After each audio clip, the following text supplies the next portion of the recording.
Hello and welcome everyone to Rhodes Wellness Podcast. My name is Jameson Dean, your host and graduate here from Rhodes Wellness College who works in admissions and a little bit here on the podcast end of things. And we have special guest Jess Sutton that we're going to be interviewing and talking with about their experience in the coaching program and also entering some counseling training here with Rhodes. So Jess, take it away. Hmm. Hi. Thank you for having me, firstly. It's an honor to be here. And yeah, I'm just excited to have a conversation about what it's been like to be on the student end and be back in the student seat. And yeah, what drew me to Rhodes was that I had kind of hit a stall in my career. I just felt like I really wanted to expand and grow. And there had been, pieces of myself that I had kind of left unnurtured and undernourished. And I just decided I'm going to attend to them. And that looked like diving back into what I'm most curious about, which is human behavior and psychology and um, communication skills, soft skills in general. And and also there was a part of me that just wanted to facilitate myself better in my life, to know how to self-regulate, self-manage, and truly hold all parts of myself.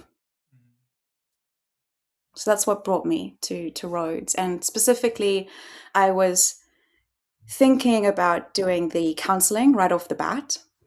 And come orientation, I remember Ben calling, saying, this is 18 months, it's full time, this is going to be the commitment and what is needed. And I just wasn't at that moment in time ready to commit to the full time aspect. So I went the route of life coaching, which is actually the first rung. So it seemed like a good um, kind of like halfway meet where I could just dip my toe back into student life. I enrolled in the part time life coaching program that ran through this summer, I believe. It was April through to August of last year, being 2025.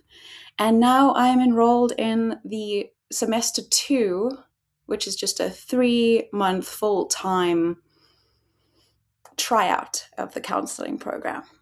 And so that's where you find me currently today. Aw. Mm-mm. Incredible. Thank you so much for sharing to give our audience an idea of, I guess, what called you to Rhodes a little bit in terms of really needing to nourish yourself to what areas of your life weren't being, I guess, nourished in your own words or cared for as much as you wanted to care for them. And so you could address yourself personally in a very rather intimate way to understand why you are the way you are, what areas you want to work on within yourself. And I guess ultimately what I'm hearing is learning how to do that for yourself so you can really learn how to do that and hold space for others to do the same for themselves as you look to Totally. become, a very competent coach or eventually counselor with your second semester counseling training that you're doing already Mm. currently because of how coaching inspired you, more present moment moving forward with the client, and now how counseling is informing you to really dive into people's pasts and what makes them who they are now. And to your Mm. point, how they want to improve upon themselves, considering where they're at and where they want to go with themselves. Mm. So, thank you Yeah. so much. That's so exciting. And actually, there was like a part of that that resonated with something that my instructor recently shared, which had to do with the counseling space, but I really think it's the formal helping space, which is including coaching. Um, and what he said is that most of the time we're drawn to the spaces that we wish we had. We wish to create the space that we longed for. And I thought that was a beautiful way of putting it. And what specifically drew me to Rhodes, because I did look at other colleges, other pathways, was that I am an experiential learner, and the practical aspect of this program allows you to spend 85, 95% of the time actually doing it and not just writing essays and pontificating about thinking about doing it, actually putting it into action and allowing that process to be a form of relearning and unlearning. And I just ultimately find the structure of Rhodes to be so aligned with how I learn effectively. And it also allows for, I think, a really key component that's often overlooked, which is when you're in the triads that they put you in, where you have these focused sessions to fail forward and learn by doing it badly first, with your cohorts who are your accountability partners and people who are basically just, students as well, learning how to do it badly to do it better. And the that environment of it being just safe, trusting, and allowing for mistakes can't be overlooked. And then being able to, in these triads, observe, so that you're at any one point in time getting to sit in the seat of the counselor, the student counselor, and to get into the seat of the student client and the observer, which allows you to really step back. And I always find that the observer, all three roles serve a purpose, but the observer is the seat that I have noticed I learn the fastest. Because I'm not in my own story as the client, and I'm also not in my own structure as the counselor, where I am holding myself and my client, and there's a lot that can slip through the cracks. Whereas if I'm just a neutral observer, it's amazing how much you retain, because you can see in a way that you just can't when you're in it. Yeah. That's such a brilliant way to put things, and how, yeah, you're that neutral in between, hearing both sides of the session, and yeah, not tied up in your own, say, emotion as the counsel, or as the person being counseled or coached. And yeah, you're not stuck in that potential coaching, say, structure that we in a sense teach as the coach or counselor. So you can learn a lot in terms of their approach and how it's potentially impacting the client and what you would do differently. And the other thing, which I'm sure you've talked about already, is how do you then provide feedback to somebody Oh yeah, huge aspect of it. Yeah. about how it is and how that might affect them Oh overall? yeah. I mean, just talking about the art. I mean, I've been currently reading Elaine de Botton's work, Mm. who's a world-renowned author and speaker and a psychotherapist. But his work is largely in the realm of emotional education and these skills, like confidence. We often refer to confidence as being a feeling Mm. and not a skill. Hmm. It's not God given. It's not something that some people just are born with and others don't have. Um, it's really allowed me to expand my thinking into, which I think aligns with Rhodes, and that we're learning the skills of knowing how to really listen. Listening is a skill. It doesn't just happen to arrive. Um, there's a credible sense of action orientated, accountability, responsibility, and competency in knowing how to gain proficiency in a skill, whether that be active listening or confidence training. And empathy as a tool. So it's blown my mind in that way, because I was somebody who thought of things like love and confidence being just feelings that happen or don't happen, and maybe luck has a lot to play, in that dynamic. And then to have a totally new spin and new perspective on that really does feel like, yeah, this makes the most sense. Yeah. Has been incredibly empowering for me personally.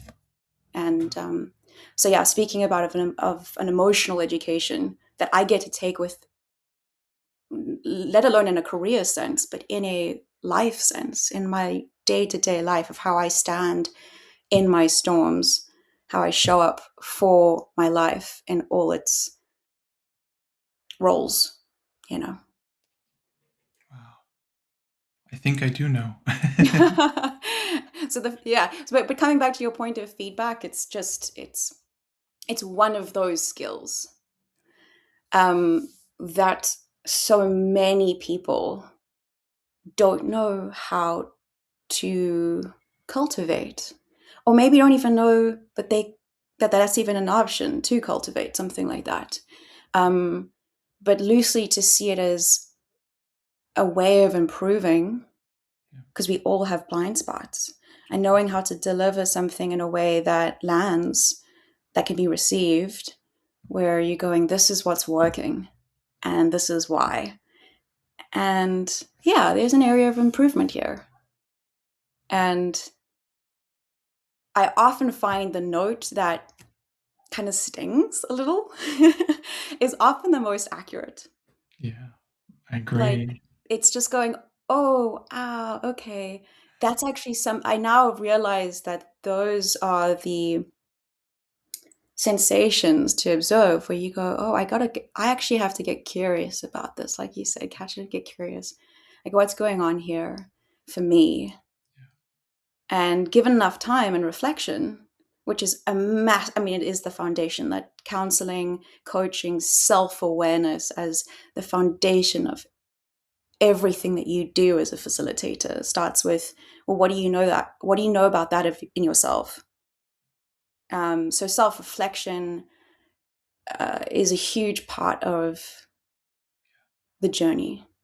And yeah, and listening, getting curious about those sensations in you, man, it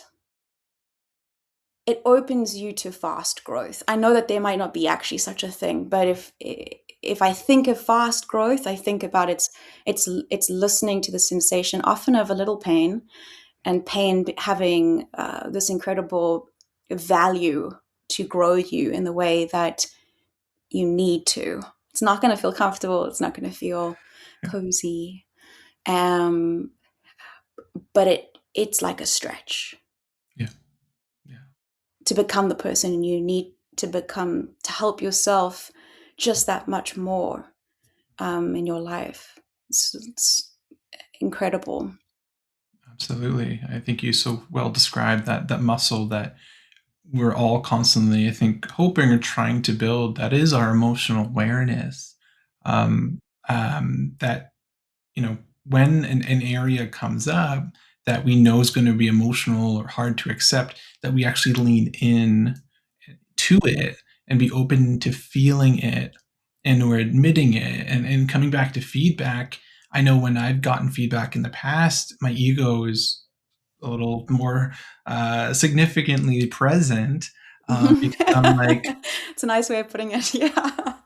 oh, I can't accept that I do that, because I don't want to be seen as that, Of because I course. don't want to accept myself ultimately that I was that way or can be like that. But once Mm. we accept that we've done that thing, and there's valuable like data not to tie emotion to actually start to integrate into your way of showing up, Mm.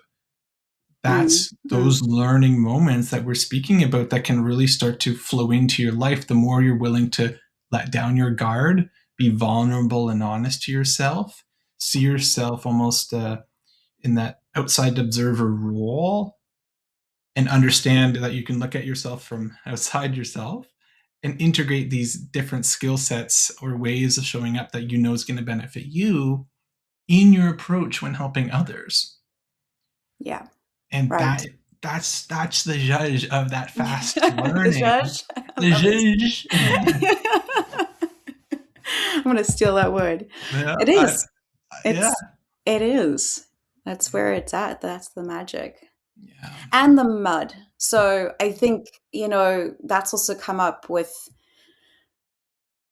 um, I guess thinking about facilitation and then being in it is really different. That theory versus practical. It's easier to say something than to do it. Yeah, it's true.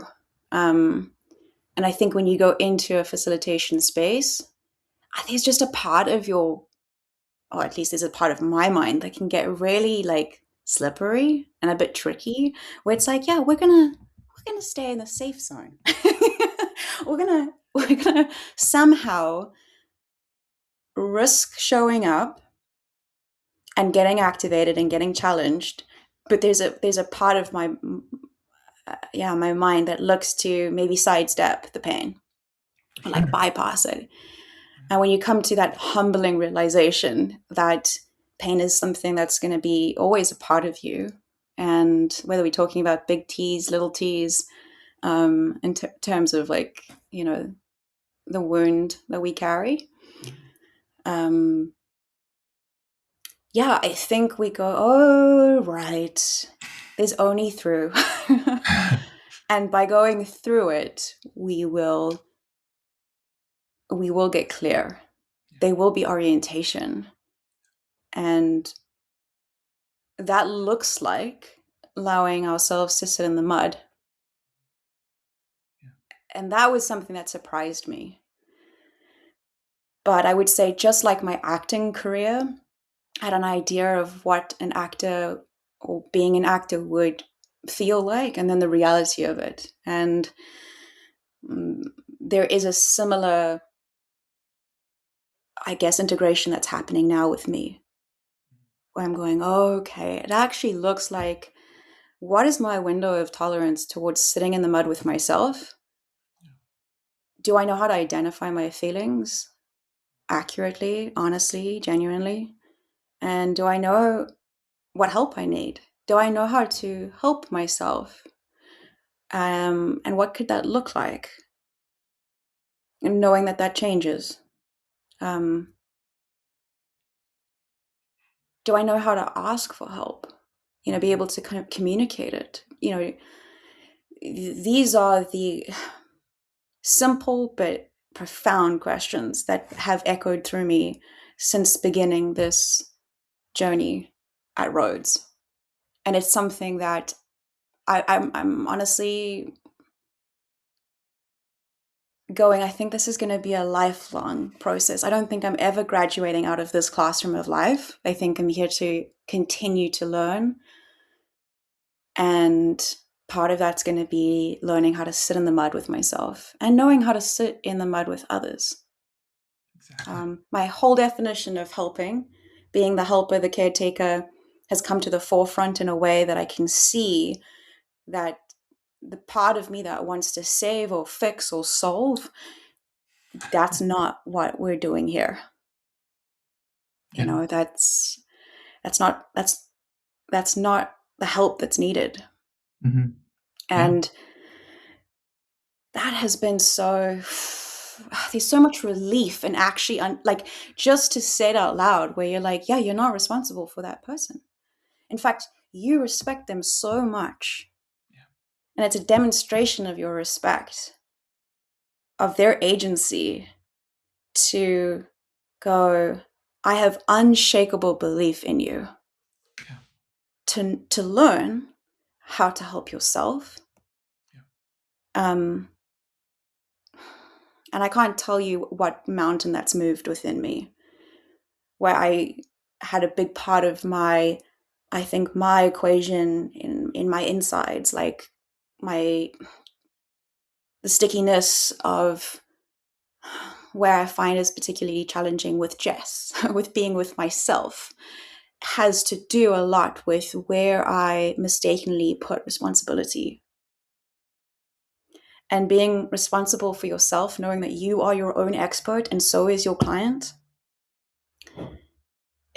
I mean, this is the work. And the work to remember that every single time. When you're tempted to throw the lifeline or to be the lifeline, it's like, whoa. Yeah. That's a nice idea. I can see it's well intentioned, but terribly misplaced. Exactly. So well said. And it's how, yeah, you stay client centered and help them be the lifeline for themselves. Yeah, client centered. That word still, I mean, it's such a huge goal in the therapeutic relationship. Yeah. And the goal of the helping process. Yeah. But for me, I think that was the clinch for me, was knowing how to keep clear in my boundaries, hold on to myself, know where I end and they begin. That's the real challenge of the work for me. And to be honest, it makes me doubt whether I'm really going to be able to do this work. Yeah. Because I still feel like I'm met with that every day. Yeah. But you know what? Today we had a class, we had some demo work, and in my feedback session as the counselor, my observer took note of that thing that I could have done and didn't do. And it was just so helpful because I was like, oh, wow, look how far I've come. That's, yeah. So, even just having that triad of support sometimes looks like, more often than not, encouragement in what you are also not able to see, and have others point to that and be like, hey, I see you. The dial has been moved. If it's even an inch, it doesn't have to feel like a mile, but the inch is valuable. So, wow. And for me, I'm driven by I think we hammer into the values and how much it leads and drives behavior in our clients, but understanding what drives you as a person, not just a counselor or coach, has been something. It took me a long time to really understand and identify my values. And I think I really value learning. Mm. I value it not just as a process, but as like a way of being. Yeah. It's like a radical acceptance that I will not be a finished, perfect product. Yeah. It really is like the thing I'm leaning into when I'm met with my perfectionism or wanting to just be the expert right out of the gate. Right. I hear you loud and clear. Yeah. Yeah. What did you particularly battle with as a student at Rhodes? Yeah, I think it's quite frankly the imposter syndrome that came up a lot. I thought I had a certain amount of confidence, which we're talking about, and or competence. And I built up this idea of my approach and what I thought this work needed or should be early on. And I had an instructor say, you really are going to have to get out of your own way and continue to open yourself up to learning and not have any, say, chip on your shoulder, and continue to just learn and dive deep into your own muck that will turn into magic. If you're willing to open yourself up to your own personal muck and how you feel about the teachings, because you're not going to learn if you don't put your guard down, and you're not going to turn into a more, solidly grounded helper if you don't really let this sink in and the teaching sink in. And then you'll be able to really hold that space because you've done the learning and the work and the growth yourself, which ultimately resonates deeply with often the client. because they can tell that you relate. They can tell that you've maybe really been there and really see them for all of them and how they're showing up or why they're showing up in the way that they are. And sometimes this is the first time, they've said this to anyone in their life, and you could be the first one hearing that. And that's so special What an honor. and Yes. such an honor Yeah. to do that. And I think the more authentically open and honest you are with your thoughts, feelings, as a human, but also somewhat in the client session to help them feel and understand that you're a human too. We're trying our best. And I'm trained with these skills, for example, from Rhodes, to help, that person with really what they're facing so they can find more confidence in themselves, and be, less, sabotaging potentially to themselves, or ultimately getting in their own way in these said ways, and how we can start to kind of steer that malleable neuroplasticity in a direction that's more supportive to them. And I'm a big fan of narrative therapy, and how the narratives that we tell ourselves are often what we believe in and show up like or as, that may be tied to our values, morals, and Oh, very beliefs. interesting. Very interesting. Yeah. Right. The And stories that we tell ourselves, and the what is it? We've just learned it. Stage one and the skilled helper. yeah, Gerald Egan, I yeah, think. well, Wait, it's I been a just wrote the while. exam on it, but I think the stage one is, yeah, the story, the real story, and the right story. Yes, And I mean, that just made me, I mean, I actually have no idea about narrative therapy. We haven't even got into the modalities yet, but I'm looking forward to it, yeah, because there's something about that, just going towards that approach yeah. has it definitely, as you were speaking about it, I'm like, oh, this resonates. Yeah, yeah. Yeah. I'm a So when big it comes to like adapting to your client, knowing that you're now on the other side of this and you're graduated, as a counselor, as a coach, and as a facilitator, um, did you find like there was an immediate clarity of like your focus? You were like, I want to stay in, narrative therapy, the narrative therapy modality, as well as. yeah. Well, the thing is, I'm keep coming back to the fact that life seems to be a constant change, and life Mm, is essentially a constant wave of grief and loss, in people changing, people passing, and our mm, physical space changing or leaving us, and us not really having much control over just about any of that. But what mm. we do have control over is our inevitable self, to some degree, but not Yeah, full degree. yeah, yeah. I find. So To the what I extent that we know ourselves. Yeah. Yes. Yeah, and Yeah. the whole idea of that we're what I've said a few times on the podcast is, if we're a soul in a human body living out a human experience, and then therefore we keep uh, experiencing reality within itself over and over again, it's ultimately constantly grooving and changing and moving. And thus, I feel like it comes down to a constant grief and loss and change management and support that I keep Mm, coming back to, at least in my belief and experience in training. So I think it's more the grief and loss that I'm more geared to yeah, working with towards. people with, to help Mm, them better with change and change management that ultimately is life.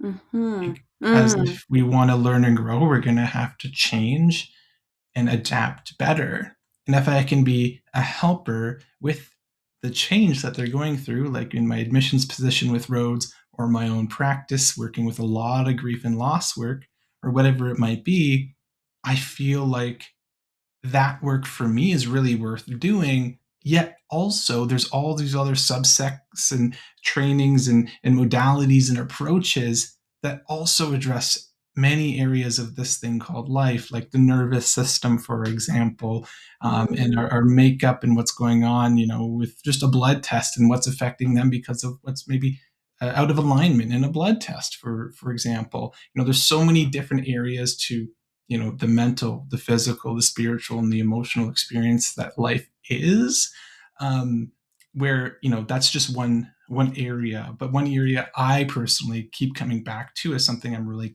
called to, and in helping this thing called life feel more comfortable, and not necessarily easy, but a little bit more manageable, and finding that confidence within ourselves to really achieve almost anything we want to achieve, assuming it's, say, loving, towards ourselves or others, and being a part in that makes the work really worth doing, I think.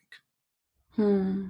Yeah, I hear that it's like a calling for you to address the cyclical grief, loss. There's a lot there. As you speak about it, I can feel it.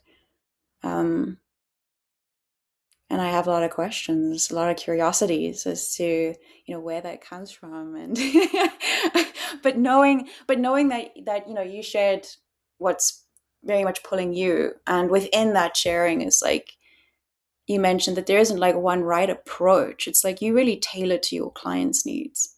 Right. You meet them where they're at. You start Yeah. where they start. You don't go in with any judgment or biases. We try to preconceptions, assumptions. Um, yeah, it takes a watchfulness and a self-awareness to know where your tendencies lie Yeah, and your absolutely. unskilled habits that can kind of hijack or hinder the session with your client. Yeah, Um, I agree. I think for me, my focus area has started to clarify around with coaching. When I graduated from coaching, this is the life coaching part-time program. I I felt so inspired and empowered. I was like, I want to start this. Um, I didn't have a clear vision for it. I had kind of a moment to kind of get over the imposter syndrome of, I've only studied for 6 months. Like, who am I to kind of step into this like space and to offer these services, feeling still very much like a rookie. Um, but then still going, actually, I have gained competency, and working with clients, engaging in that process is going to grow me. So that's the way forward. So I have been working with a mentor coach. Her name is Pippa Shaper. She calls herself a resilience coach, and she's an executive coach, and she's just been working in this field for over 30 years, and is just somebody who found me at that opportune moment. We had a conversation that ignited me, and I was like, I want to learn from you. So that, along with being in therapy myself, has been what's allowed me to take this jump. And I've gone as far as getting clear on my coaching practice, which will be on confidence and communication and building those essential skills for life. And in spaces like work, in relationships. Um, and yeah, that I think has been a conversation that I've had with myself since I was a kid. And it took me into acting. It's taken me into many, many interesting places. But now that I'm clear on, what drives me, what are my values, I now am filled with a sense of purpose, of feeling like I can be ready to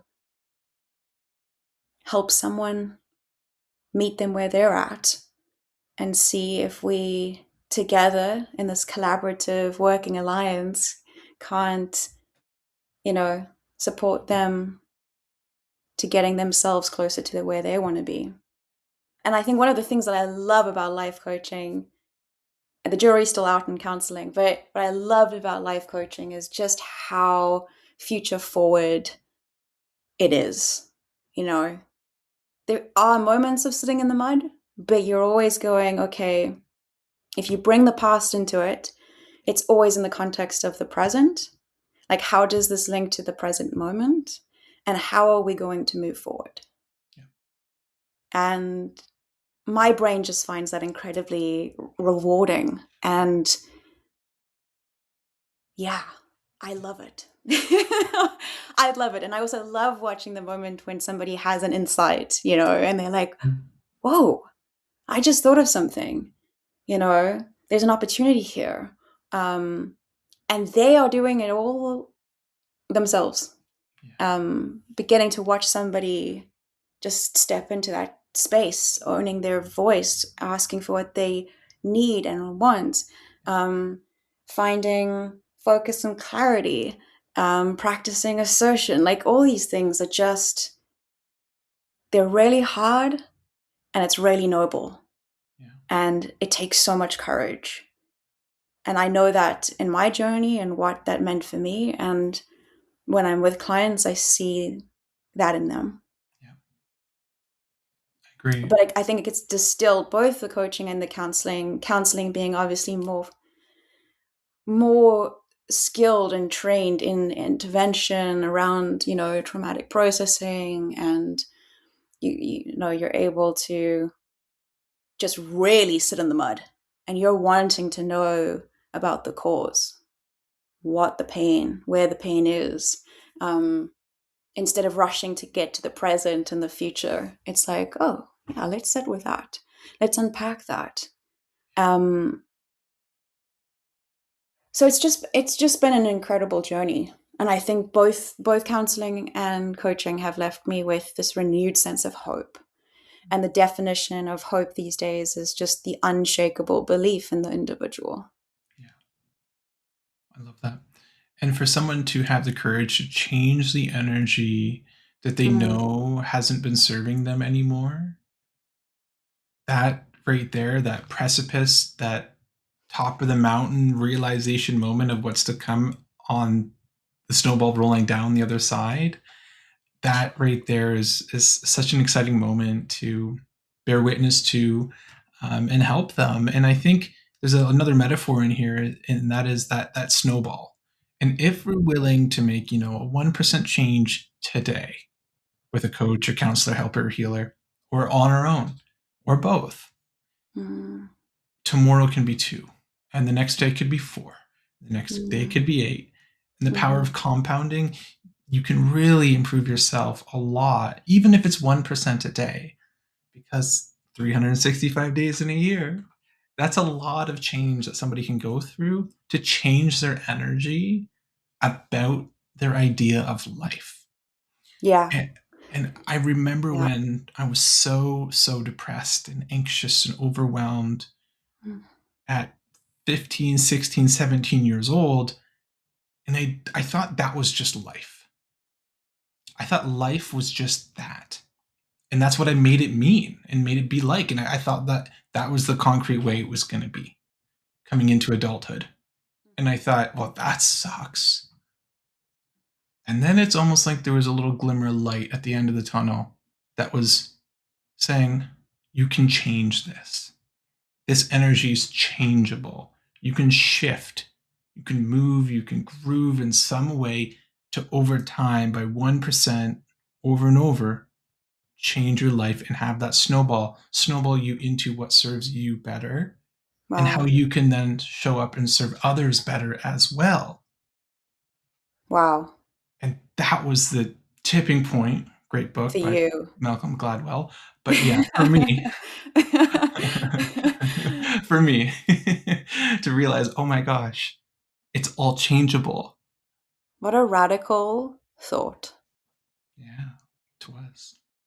I mean, there's a world in what you shared. Thank you for bringing that into the space, Of course. because it's the acknowledgement of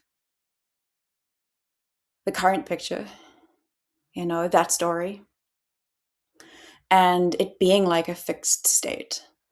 And you know, I so resonate with the forgetfulness of being a human, is that we forget so much of what we have to work to remember. And a lot of that has to do with our capacity for change, Mhm. and how that change isn't gonna feel easy or comfortable, or we might even absolutely believe that we're done for. This is it. Yeah.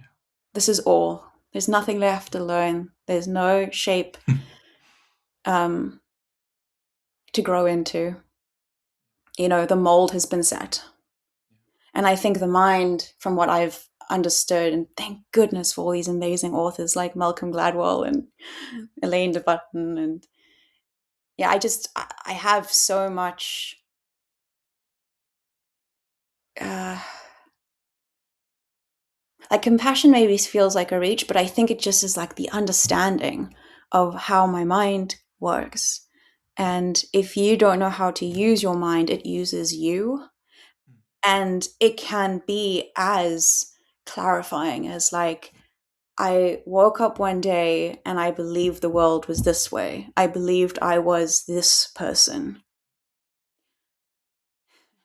And then that radical daylight of thought going, but what if? How might it look? Yes. What is an alternative? Like, these are beautiful questions that radically break us open. And suddenly, yeah, there is that like, holy, where am I? What just happened? It's like that wake Mm-hmm. up Yep. moment. Yep. And just how life changing that is. Yep. You just, you know, it's Yep. oxygen. I agree. We Um, totally. so it's just, it sends goosebumps up my arm, listening to just your your story, but it was like you opening your window and you're just suffocating in this room, and then you're like, oh wait, but there's this window. But you swore that there was just walls, and the conviction of that, I know it in myself. I know where that is in the dark corners, the hard edges. I know where those places are, and what's blown the roof off of them has looked like that moment. And it can be a catalyst, like, it can be someone saying that right thing at the right time, and it just lands in a way where you're like, wait, say that again. Just say that again. So I believe I'm trapped, but you're saying that there's a freedom in this, and it's a both and it's that both and that's been, it's like, it's not either or. It's like it's like I'm holding the grief and I'm holding the relief. There's expansion and there's contraction, and it's both together. And I can be experiencing just the contraction and it be all consuming, all immersive. I'm never going to see, daylight again. And that be so real. And that's that, again, where empathy can come in, you know, like a candle in a dark room, and just be like, I see this, your tears. I hear the pain. It is welcome. It is valid. It is normal. It is human. Let's be with that. And just that alone, and what that does to the space within you, just unclenches a little bit. And then there's a little bit more oxygen. And you're breathing by yourself. And you're realizing like 100 things are happening in your body by themselves. You know, the cells in your body, your body is breathing you. There's a universe that I think if we're living through our minds, there's a lot of constriction. And to understand how to use them to expand. And this might sound very woo-woo. I am aware of also sometimes, my I actually wanted to avoid saying this, but I'm going to just say it anyway. When I first came to Rhodes and learned about the life coaching, I literally eye rolled. I thought it was, okay, this has got to be the biggest hack. Like, what are you going to tell me? That somebody can be an expert in life? Like, is that what life coaching is?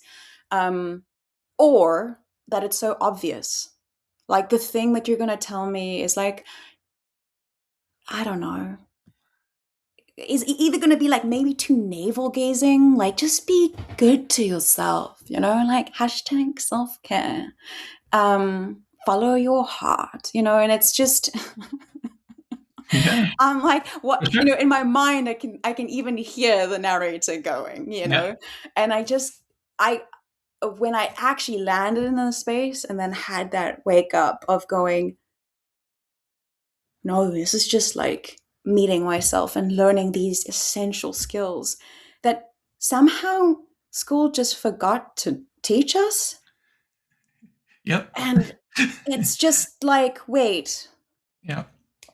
Yep. I'm being seen in a way, and I'm being kind of called to see myself in a way that is, it's going to change you. That's how it feels. You know, you're stepping into an arena and you're not even sure what the entertainment of the night is, and it does feel like, oh, I thought it was one thing, and now I'm realizing it's completely different. And that's how I felt when I went into life coaching.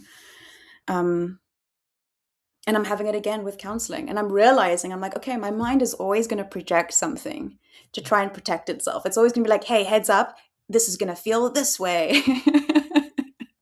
This is what this is.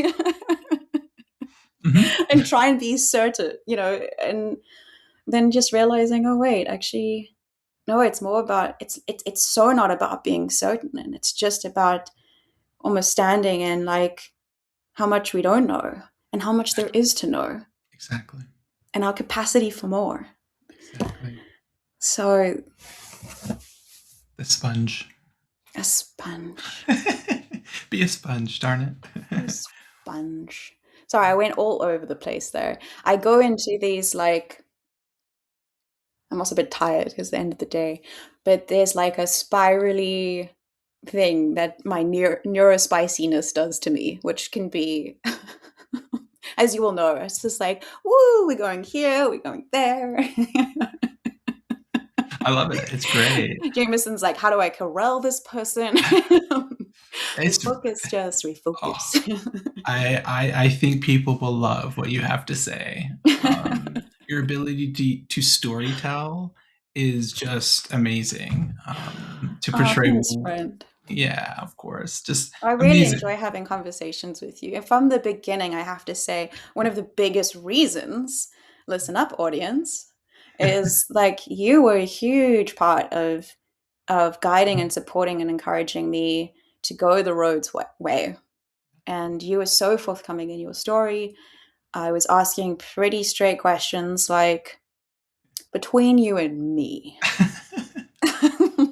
Yeah, how valuable is this program? You know, like, are you using it in your life? And I just really appreciate how you partnered with me from the beginning. And you were like, okay, I'm going to self disclose. And just, you know, your ability to just be so real and genuine. of course. So, this is a pleasure. Oh, of course. Ditto. Back at you. Thank you. This has been a year's Swept up.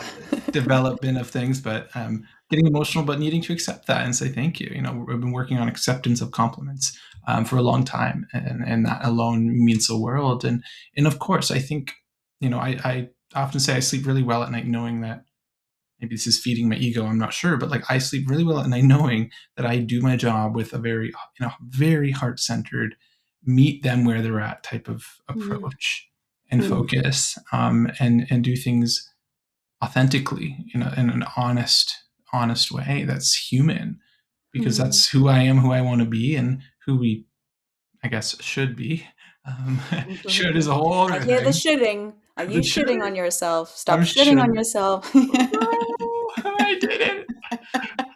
No, I hear it. I have a similar inner critic.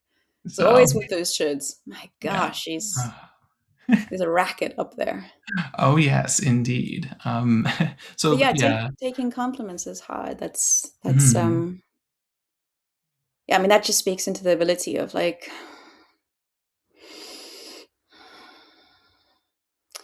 as the giver, you know, we have to know how to receive. That's right. And they're Yeah. linked. They're very linked. And that right there, I just want to open up one small window, and we'll close Mhm. up in the next 5-10 minutes. But there's people that want to give to others to feel great about themselves, but Mm. often sometimes that contrast is too stark, and they do not give to themselves and don't know necessarily how to give to themselves well. Yes. Unfortunately, it Yes. seems. Yeah. I feel that I have watched people in my life um, who give out of a sense of, it feels good to feel useful and needed. True. And in a way, they're giving kind of is a receiving for them, but they need the other person to give permission. Like, have I Right. made you feel good? Um, Hmm. but where are you in that equation? Like, where are you? And Hmm. then you realize, oh wait, there's this whole other neglected part where I give myself permission to ask, to get, to not get, but that asking for comes from a great like nobility of understanding self, of going like, I get to take up this space. And it's not like entitlement, words like that can feel very negative, slanted, but in the best sense of the way, it's like i I am Yeah. because I am. This gets to be because I am here. um So yeah, that receiving, that art of receiving, it can be a lifetime of learning that. I agree. Yeah. So it's so true. Yeah, we come in Mm, thinking helping is one way, and I mean, I'm still battling with that sense of when I've wrapped up a session, I have this monkey mind going, wait, did my client get their money's worth? Did I make a good impression? Did they like me? I mean, I'm like, what? Wait, whoa. Let's couch her. Let's go in. Time out, time out. And I'm yep. like, I'm so glad we brought none of that into the session. And then I call my own therapist and I'm like, I need a session. About the session I had. The helper needs help. Yes. They do. They should. And I mean, I'm making light of a very Yes. when in that moment it does feel so like, okay, this is part of the work. Yep. Um, You're right. yeah, Yeah. The and judgment of self. Sorry. yeah, Mm. and that misplaced responsibility and of going, oh wait, hold on, I need to come home to me right Mm. here. Mm. This is where I live.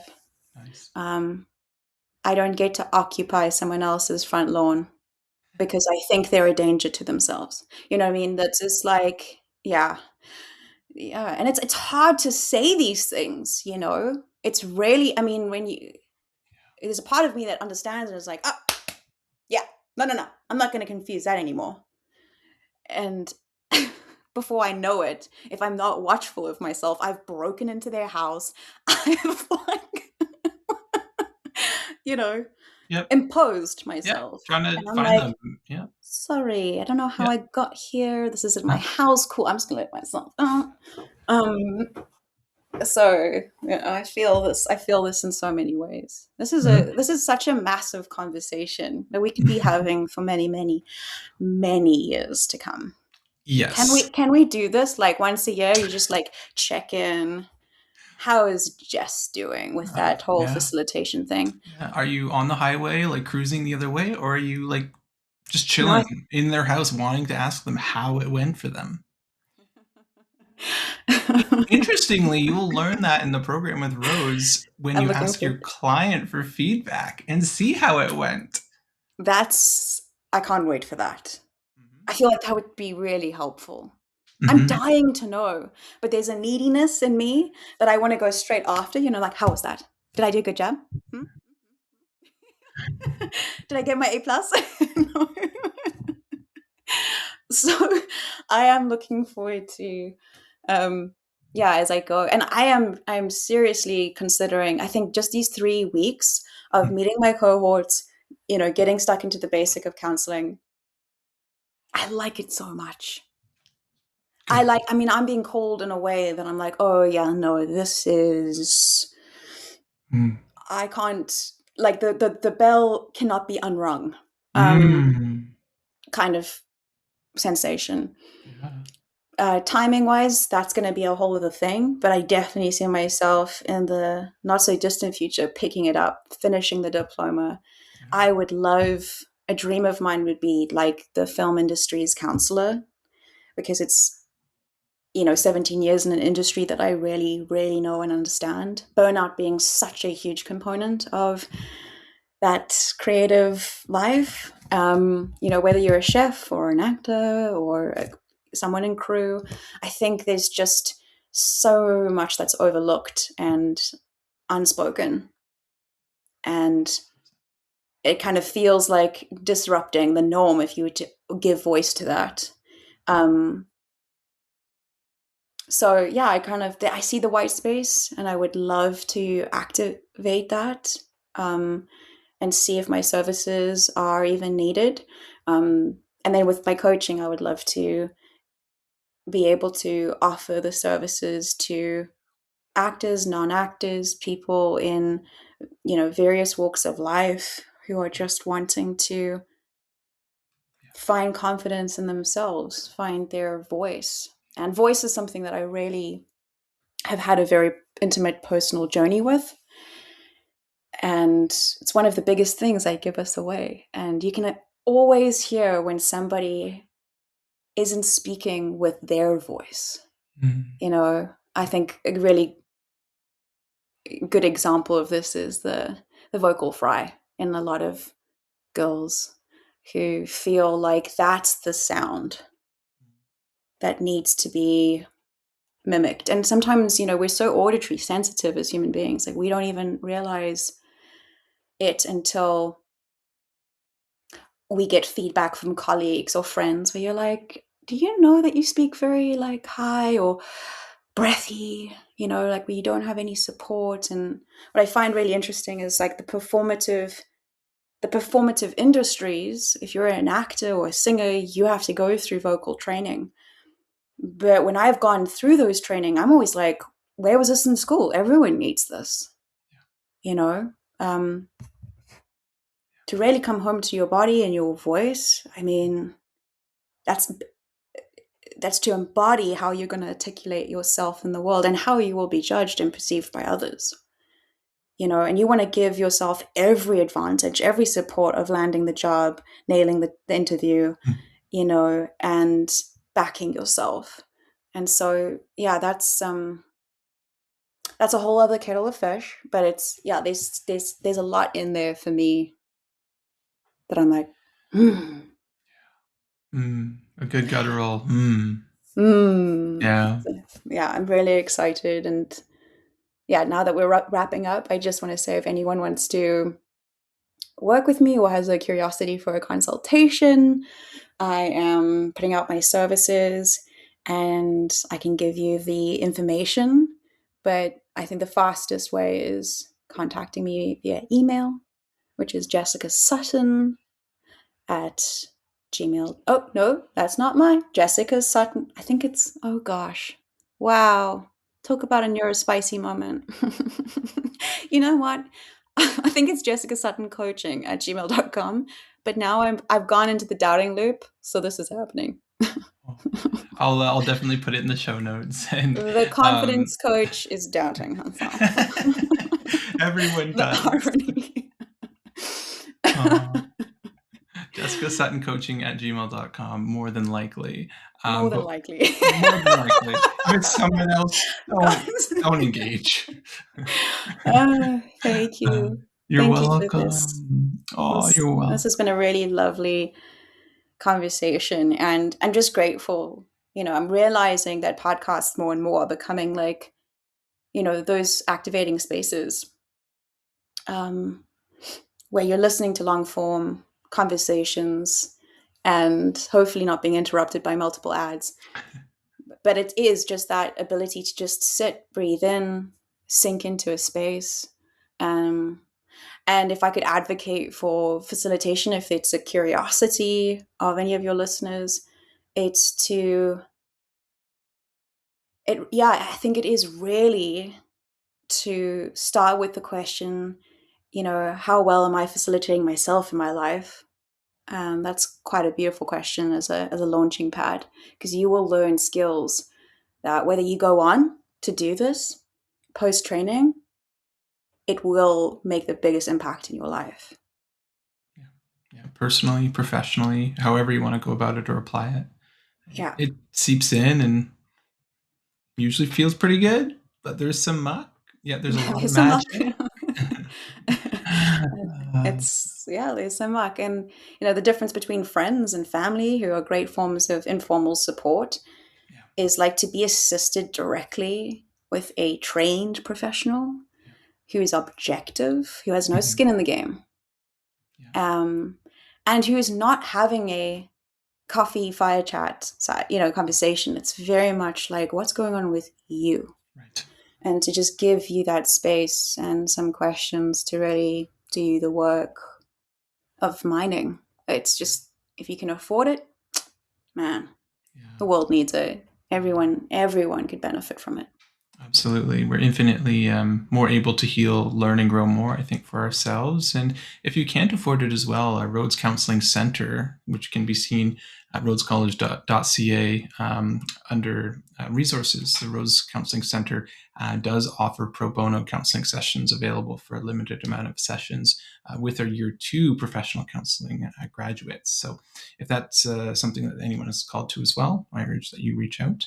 Oh, Um, that's so great. That's so so great. If I didn't yeah, have mine already in line, yeah, yeah, wanting to. I know actually know a few of my cohorts who have gone that route, and they're saying that it's incredible. yeah. It is.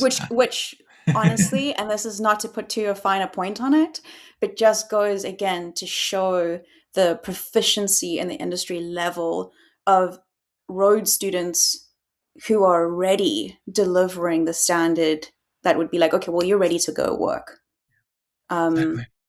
They're still students, and Yeah, they're delivering that quality is just, I mean, work speaks for itself. I agree. Work, roads, all of it. And the Um, alumni students, yeah, yeah, I incredible. will always be a fan. Oh, phew, good thing. Well, Jessica, or sorry, Jess, rather. I Just think. call me Jess. um, it's been a pleasure having you and you telling your story, personally, and how your success was or your experience was in your semester 1 coaching program with us, and now jumping into semester 2 into counseling training, and where that could take you into potentially finishing your professional counseling diploma or even more with Rhodes in the future. We're just thrilled that you're loving it. And yeah, that's everything for today in our podcast. I'll finish it up by saying you can check all of us out on at rhodescollege.ca under our podcast link at the top to find out more about all of our other podcasts we've done with successful graduates and current students and instructors and our president, talking about the experience that they've had here with Rhodes Wellness College. You can check out my stuff at fulwelljameson.com if you're, called to anything that I do or want to just snoop around and see what I'm up to and done in my past and what I'm looking forward to. You can do that as well. And yeah, on that note, be well and talk later. Thank you.